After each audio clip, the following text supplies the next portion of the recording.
will do now. I mean, we've had some of our board meetings virtually, and we will probably continue to do some of them like that, because you can be very productive, but there's just really no substitute for in-person meeting, collaboration, networking. I mean, everybody's really starved for that, and you can see that here. I mean, I thought to myself, even if there's 100 people that come to the meeting, I don't care. It's going to be fun. It's going to be exciting. We're going to have social events. We're going to have great in-person lectures. It's so different than just looking out to a blank screen and having someone type in the questions to you after your lecture. I mean, all the speakers know that when they're up there, and then they know and they see there's a line of people waiting there to talk to them after. It's so exciting and interesting, and it just really brings that whole in-person thing back to you. And that's right. I know that we're all really ready for that. And of course, we're taking all the safety precautions and things, and so I really just think that it's time for us to be back in a safe way, but to be back. Yeah, it's already happened to me, these moments just today of going into a lecture and seeing 2 or 3 people that, their mind is in the same place mine is. They're in this room because they wanted to hear this person. And so, you go, oh yeah, I haven't seen you in a while. And what are you doing? And it turns out sometimes they're doing something like what you're doing, or they're facing the same challenges. So then you get to connect and you compare notes. You can't get that in a Zoom meeting room, and so just seeing people and knowing, that they're excited, you can see that on people's faces. That's something that we've been missing. Talk about what are some of the things you're most excited about with this meeting in the next few days as we're kind of kicking it off today, whether it be speakers, whether it be events, just kind of go through that. Well, all of the above for sure. But so even starting this morning, I mean, I always love the corporate forums. I mean, those are things that the AO does so well, where the companies get to shine, their best speakers and their new products and their innovations and their research. And so I always love to. I went in almost all of them this morning already. And, so I think that's great. And then the opening symposium, I think we're going to have speakers, especially with the theme of the meeting. I mean, we're definitely honoring the past. We're, looking at we're treasuring the present, and we're really going to look to the future. And so we have so many talks in there to really address all of these. So many of the speakers are actually really excited and have personally come up to me and said, I made a really great new lecture for this specific meeting because of the theme and the years that it's spanned, and how long the Academy has been in existence, and all of the progress that's been made. So people are really excited to be here, excited to speak, excited to participate.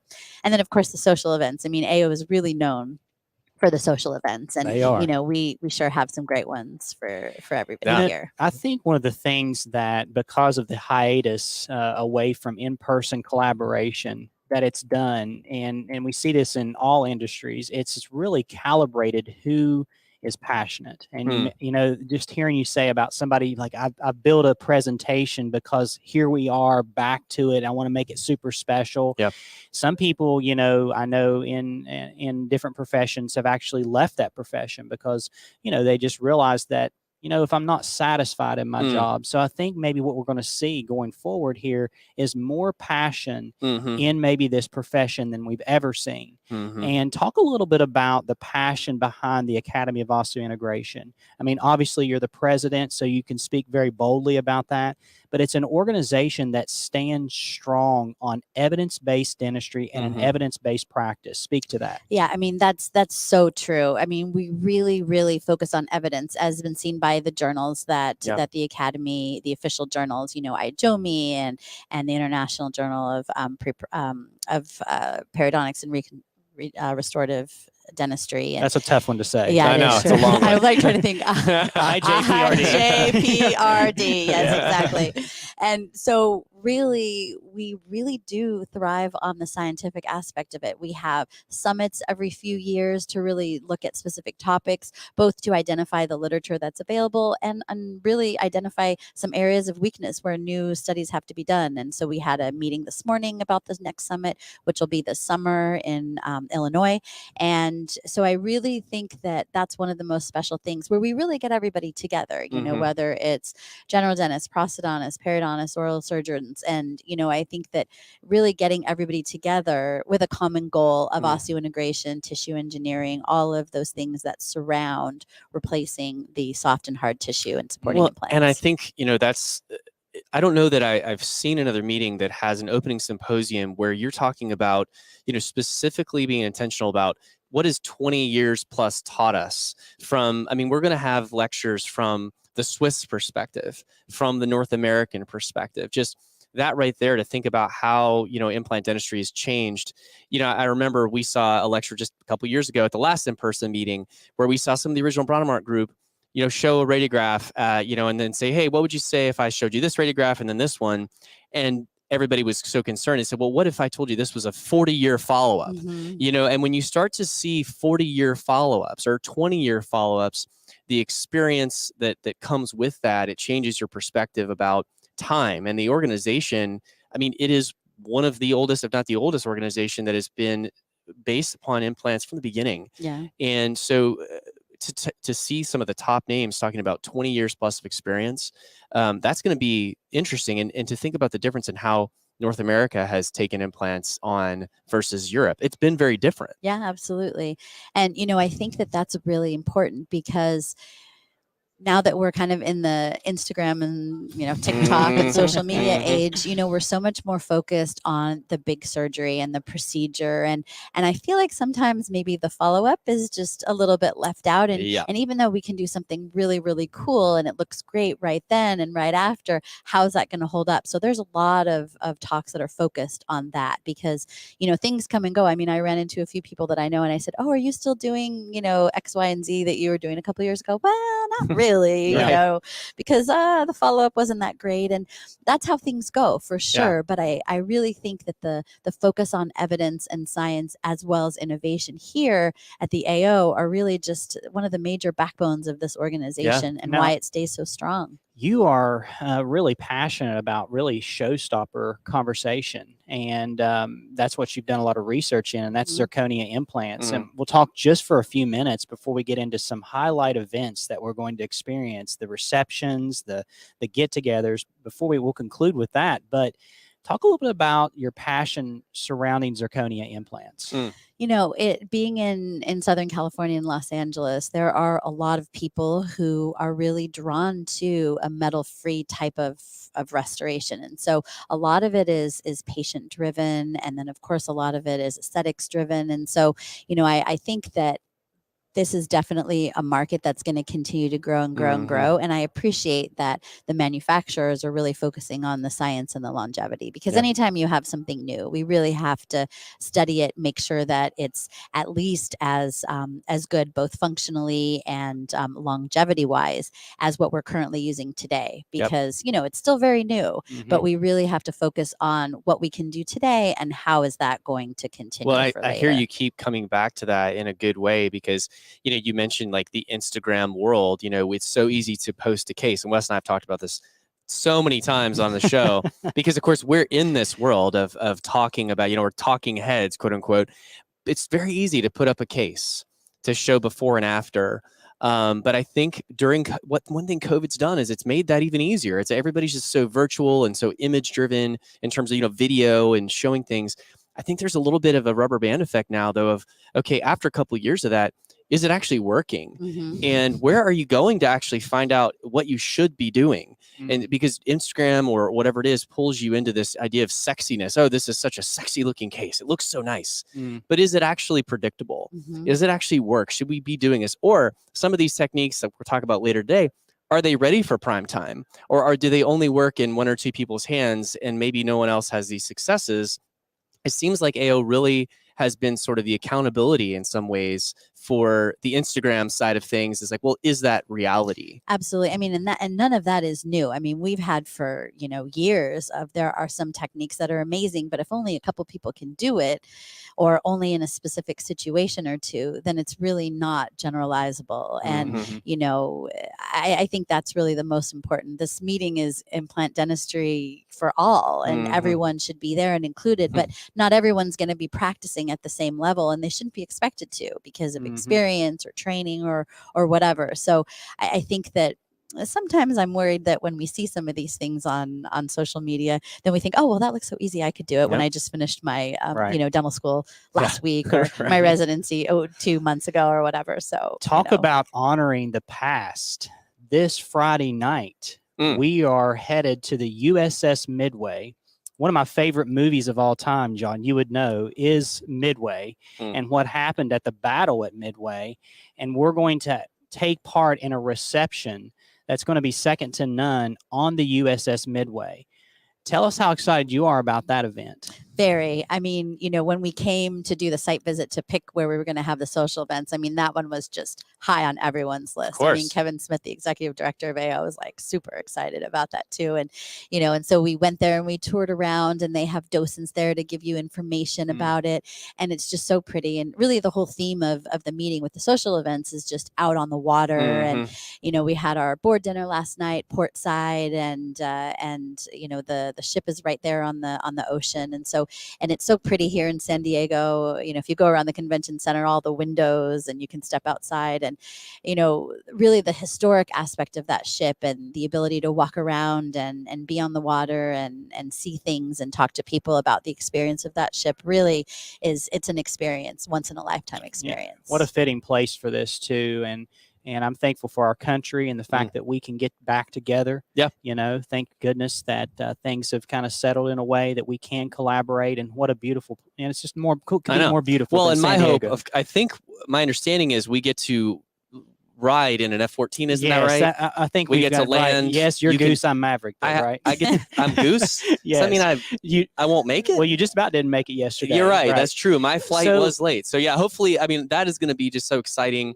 Again, once, you know, just as we've talked about, so much of it is the lectures and the data and the information and the techniques. And then some of it is taking that, and at the end of the day, having a drink in your hand and talking to somebody else and saying, hey, what's working is this really working? Are you seeing this success in your office? So it's this combination of being able to have a great time, but also at the same time, you know, you're building your network, you're building your accountability, kind of challenging your own thoughts, your own ideas, and other people challenging their own thoughts and ideas. That's what it's all about. Next year, as you exit as president, right? And what's coming next year is Phoenix. And I know you've probably been in some talks on that.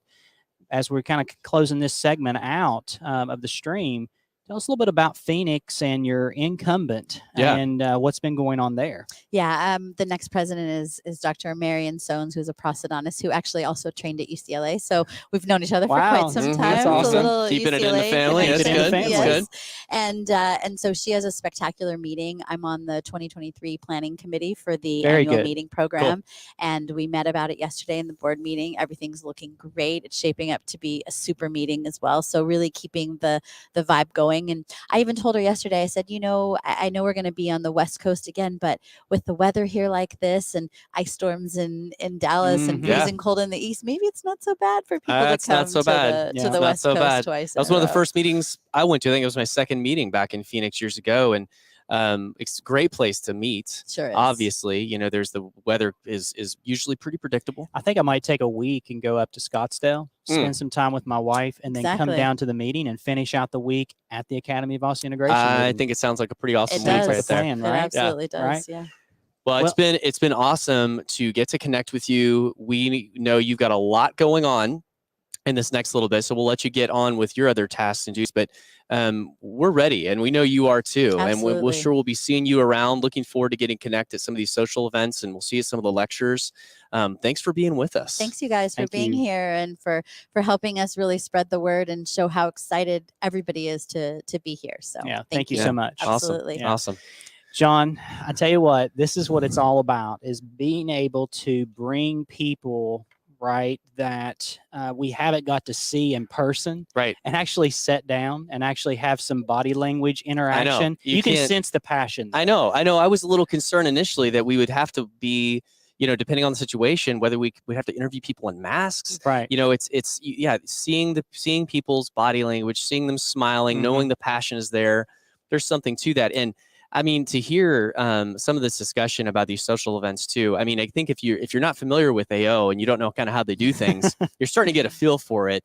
Well, we're not just going to go, you know, hang out at the hotel bar. Right. You know, we're going to be on an aircraft carrier. Do you remember a couple years back, you know, in Washington, D.C., they did the reception, and you normally, whenever you go into the National Museum of History and all that kind of thing, you want to go see the Hope Diamond, right? Right. But you could never go there on your own. There's 6,000 people there. Hang out in the room with the Hope Diamond. Yeah. Well, here's the thing. When you go to the Midway on Friday night, you're going to be able to hang out with the F-14 Tomcat, sit there and drink a Land drink. it. Hey, let's talk take some implants. Let's talk Maverick, Goose, whatever. Exactly. I think that's what's been great about being able to get back together. And John, I think what I like about Dr. Aghaloo is her passion for dentistry, and you can see her passion even for the next meeting and what's to come. Yeah. Yes, absolutely. I mean, you can tell that she's been working hard to get to where we are now.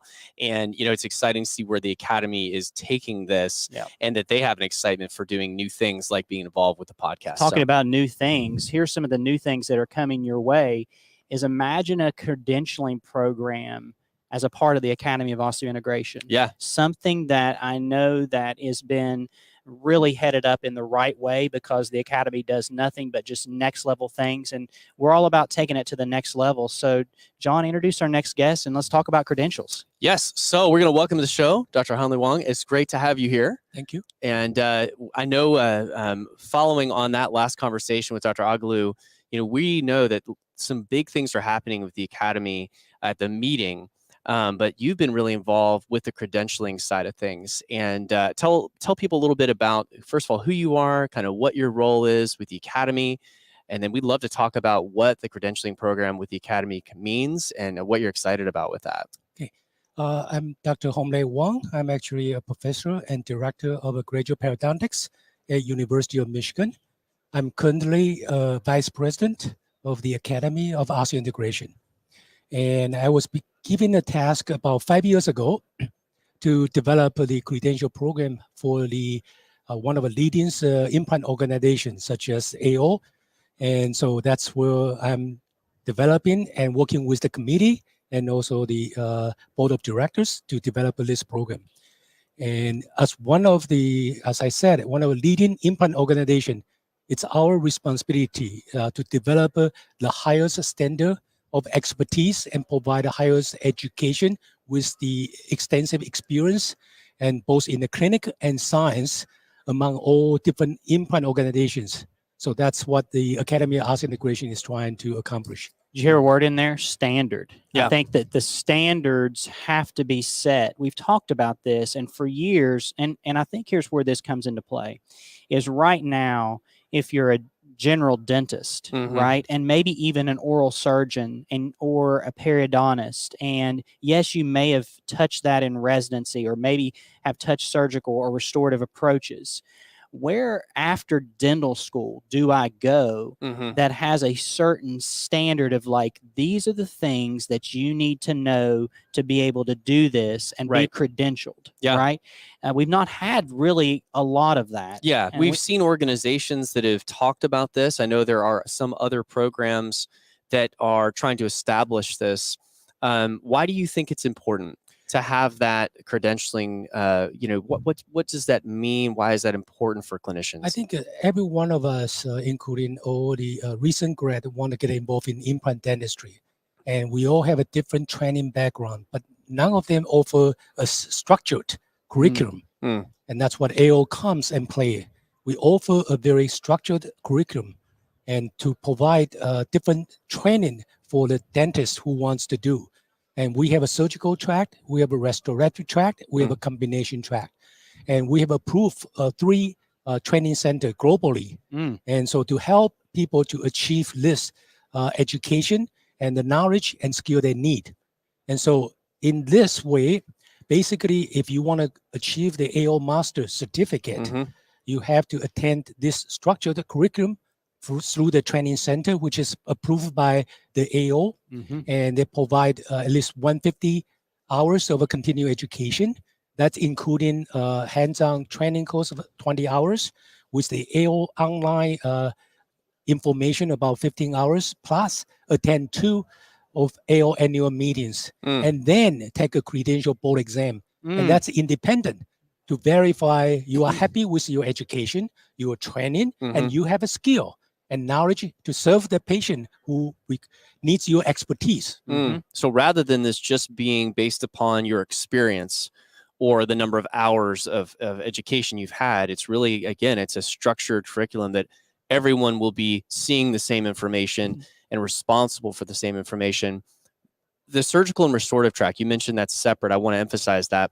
So if you have, say, no interest in the surgical side, you just want to show your mastery of the clinical restorative side, that's an option. That's an option, but you do need to know some of the basic foundation for surgical aspect. Yes. So you don't want to go in and restore the case without knowing what a surgeon does. So you want to have some information, but your focus will be in the restorative aspect. So you want to do a beautiful restoration, and you want to construct a very complicated cases. That's why we have two different levels of the certificates. It's an AO Master or AO Diplomat, and their criteria is slightly different. Usually means is that if you go from AO Master to AO Diplomat, you double your requirements, and you present at least 5 cases during the examinations. And your case is different. It's more complicated. So we want to train your skill and your knowledge in a different level through the independence of a credential board. I see. So you have your basic knowledge and training and examination, and that essentially this says, hey, you have this skill level that will give you this credential. But if you want to sort of take it to the next level, is it an oral presentation in front of a essentially committee that would look at your cases and ask you questions, and sort of a typical board examination? You got it. Okay. Yeah, the pressure's on, right? That sounds fun. It does. I mean, I like a challenge, and I think this is something that, I mean, as a clinician, that I would be looking to. I mean, and I am. Yeah. I mean, I've been wanting this for years. And a question I have for you is, you've got 3 sites picked out for this. So you're going to actually have places where people go to receive the didactic and the hands-on. Tell us about the 3 locations. Where are those at? We have the Lake Tahoe, which is in Italy. That's the first center. And we also have another one in APSO, which is the Asian Pacific of the training center. And it's based in the Malaysia, but it covers the whole region of South Asia. That's including Malaysia, Singapore, Thailand, Indonesia, India, and Hong Kong. Awesome. We also have another one established on the Shanghai to serve the great population of China and Mandarin-speaking countries. Very good. So a lot of international push to this in a way to just capture that demand for increasing the level of the implant dentistry, but around the world, and to have AO be the name that is kind of synonymous with that quality. That's exciting. Yeah, that's exciting. And so the other aspect we wanted to talk to you just a little bit about, because our podcast, we love research, and we love to kind of geek out about research, and we know you are going to be talking about, or have been talking about, peri-implantitis a lot, and we've missed these meetings because we don't get the chance to have these types of discussions. But peri-implantitis seems like it's a topic that it's a never-ending story, right? It has been an evolutionary story over many, many years, and all of the theories behind why it occurs and treatment protocols there's been lots of discussion. And in the last maybe 6 months to a year, it's become even maybe more controversial. We've heard discussions maybe that the whole problem is just a rough surface implant, right?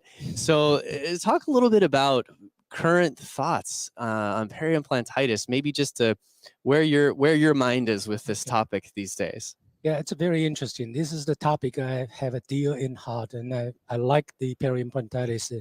Actually, it's kind of funny. I was actually ranked top 1 in the whole world in dealing with this topic. But the peri-implantitis per se, it usually happens around about 2 to 3 implants out of 10. So it's about 20 to 30%. If you place 2 or 3 10 implants a month, usually down the road, your 2 or 3 will have a peri-implantitis, and then you're starting to accumulate it.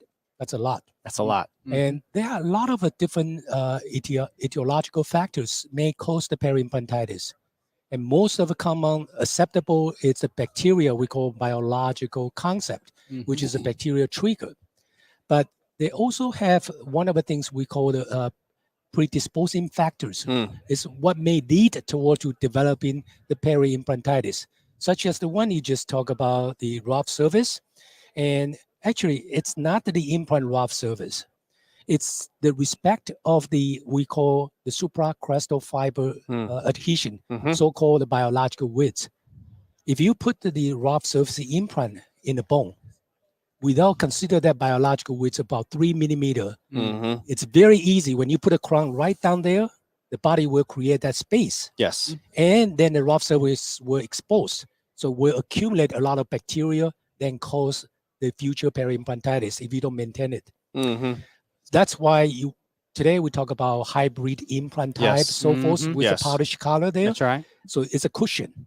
But So do you think if you place the implant with regard to soft tissue thickness, such as what Tomas Linkovicius has talked a lot about, others, that we don't have to worry about having a polished collar? Or do you think that we should be looking that direction any way we go? It's a good question. It's actually not the soft tissue thickness or vertical thickness. It's we call the supracrystal tissue adhesion. So the vertical tissue height is one of the components, but the margin is from the finish line to the crestal bone, and that's the soft tissue space you have to respect. So, for example, if I'm going to do a rough surface implant, if I place deeper below the bone by about 2 millimeter, and then I put a 1 millimeter abutment up, which is a 3 millimeter abutment, so it's 1 millimeter both. Yes. So then I have 3 millimeter. Then I have a 3 millimeter space, so I have a soft tissue. So that rough surface implant is okay. Yes. That means you respect that the biological dimension. Yes. So that's one thing people usually need to be understanding this. And till today, we have a more understanding on this concept than what we know about 5-10 years ago. And certainly there are other factors such as malposition, the titanium particles, residual cement. There are many, including the restorative design. So case selection, before we even place dental implants, one of the things the American Academy of Periodontology did several years back is they staged and graded periodontal disease with respect to teeth. And one of the things that they left in there is they started grading these cases, whether this was likely to progress or really grade 3 or grade C is like it's high chance that this is going to progress unless something changes systemically. They also left some ways in there to quantify grading. And one of those things that they did was they started talking about C-reactive proteins. And I know they've left other areas that are yet to be published or are starting to be published about things we can do to assess periodontal risk for future cases. For instance, I'll use a case that's very near and dear to my heart is a patient that has, let's call it from an old term standpoint, refractory periodontitis, but what this would be graded like C now, is that grade C patient, we remove all their teeth, end stage dentition. Well, we think we solved the periodontal problem by taking out the teeth. And then this case goes and we put 6 implants per arch in, and we go 1 year at tracking bone levels, good.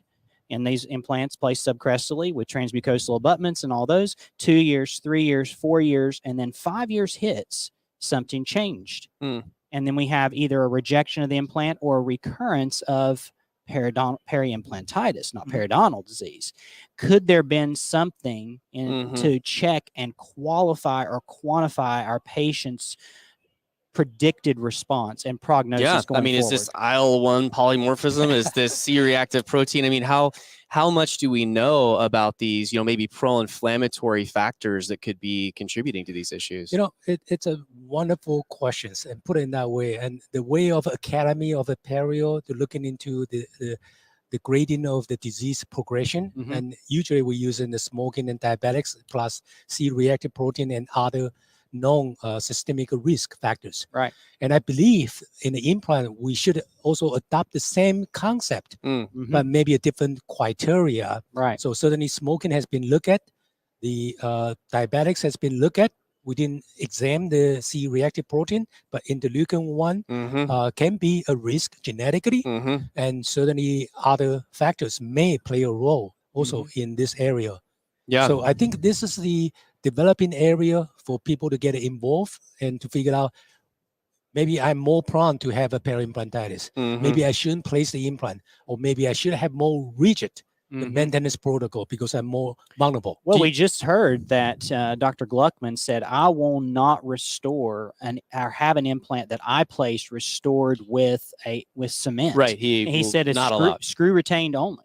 Right. And so, and you know why he's saying that is because there's been evidence published after evidence that cement remnants are there and they could cause a reaction in our periodontal patients more than likely. But what I guess I'm wondering based on that is, you know, what can we, from a standpoint of what should we be focused on the most? And I know there's probably 10 things, but when we talk about, you know, obviously these systemic factors right now, seems like it's harder to quantify who is at the highest risk. Maybe we have some ideas from an implant design or a restorative design or a surgical principles protocol. What are the things you focus on the most with clinicians? If you wanted to change them, is it changing the implant you use? Is it changing the surgical protocol? Is it the restorative?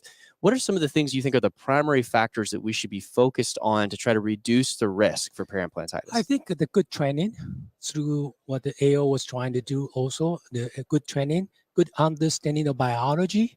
So they have to understand the implant is not just place the implant. The body has to react to it. Right. Just to take the question you just answered, saying, should I give up all the cement retain? My answer is no. That's the extreme, which is not the right way to do. But it's what condition I can do a cement retain or screw retain. So let me answer that question. If I place my implant just below the gum line about 1 millimeter, I can get access to clean out the residual cement. Then that's perfect. And it's aesthetically fine.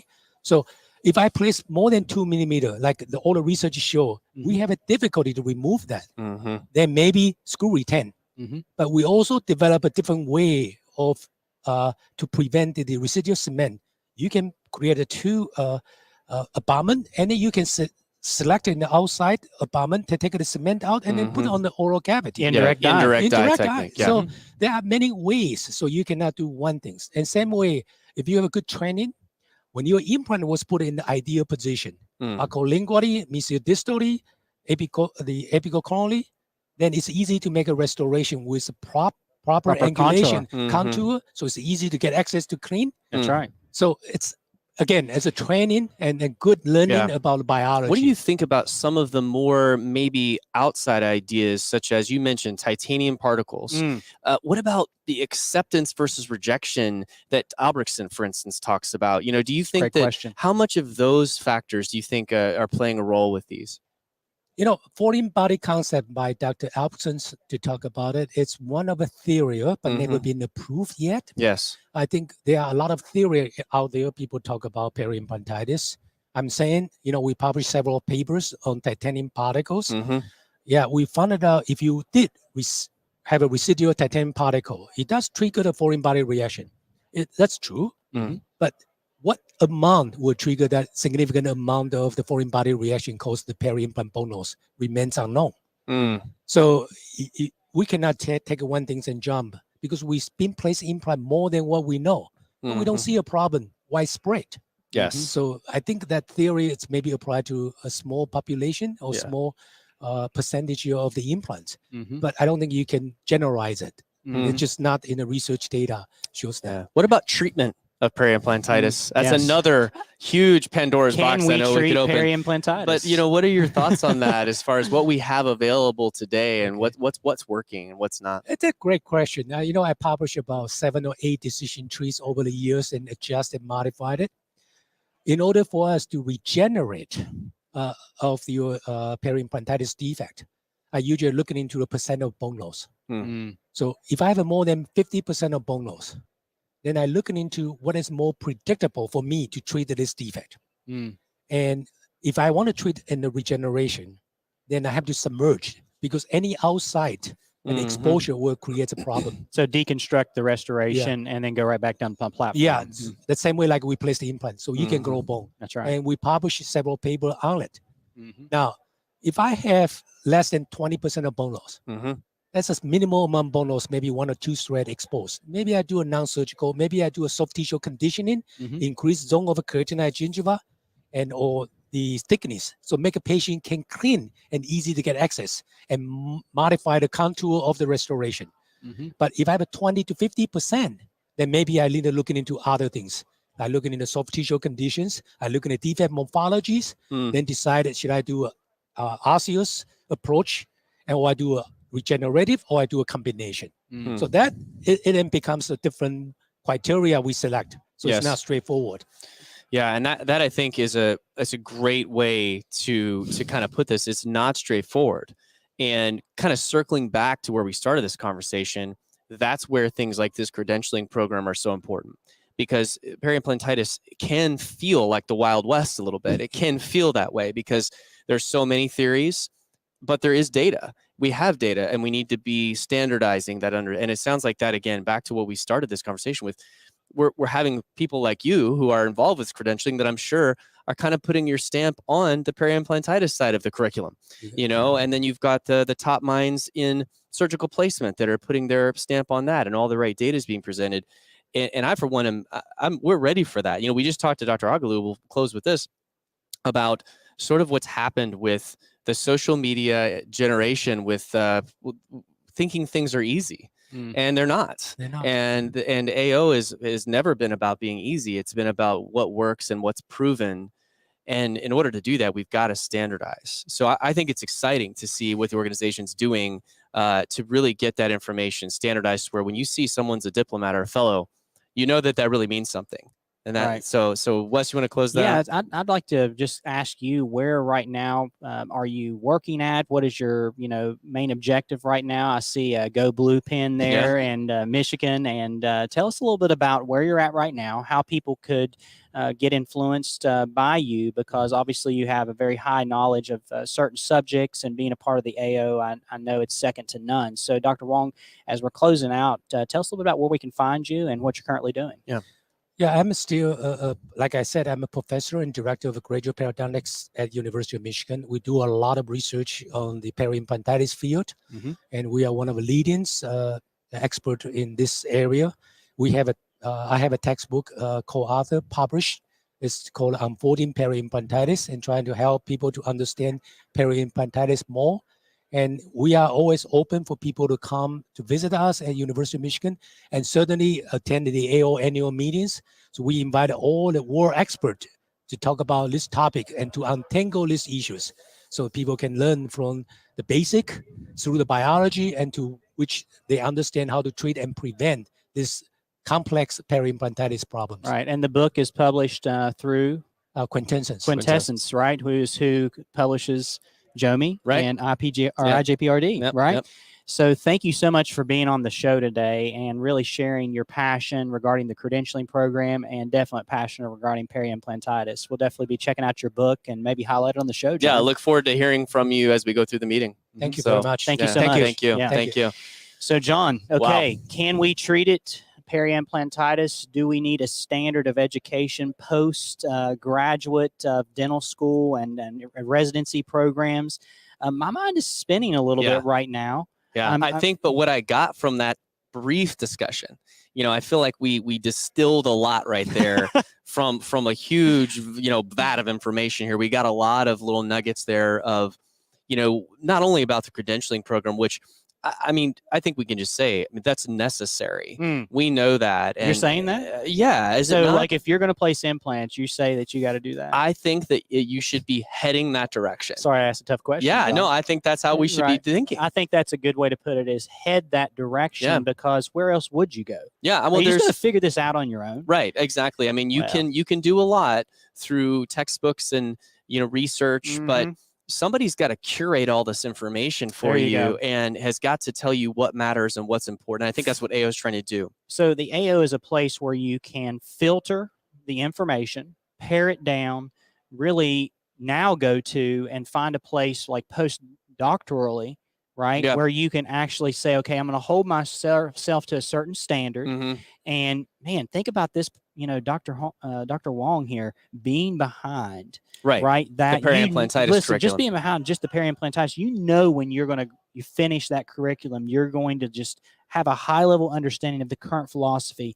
And the fact that they actually put in there that you have to come to 2 of these meetings, I think is key. Why are we here, right, John? Right. We are here because of collaboration. I got something from that. Yeah, absolutely. Right? And you can ask the questions that are on your mind, and you can take what the speakers have learned and you can start to apply it immediately. It already makes me think differently in my own practice about how to look at this complex subject. And, and we barely scratched the surface. And what we're looking forward to as we go through the rest of the day today, that's just the beginning, of having some speakers on there that not only very accomplished researchers and clinicians, but have some strong opinions about things that they have seen over their years. And as your Dr. Aghaloo said earlier, we're going to have in just a few minutes with this opening symposium, multiple speakers talking about 20 years plus of experience, what's changed in implants, and how that influences what we do going forward on Monday morning. So I'm excited about that. I think that's going to make a lot of perspective happen. And as we come back this evening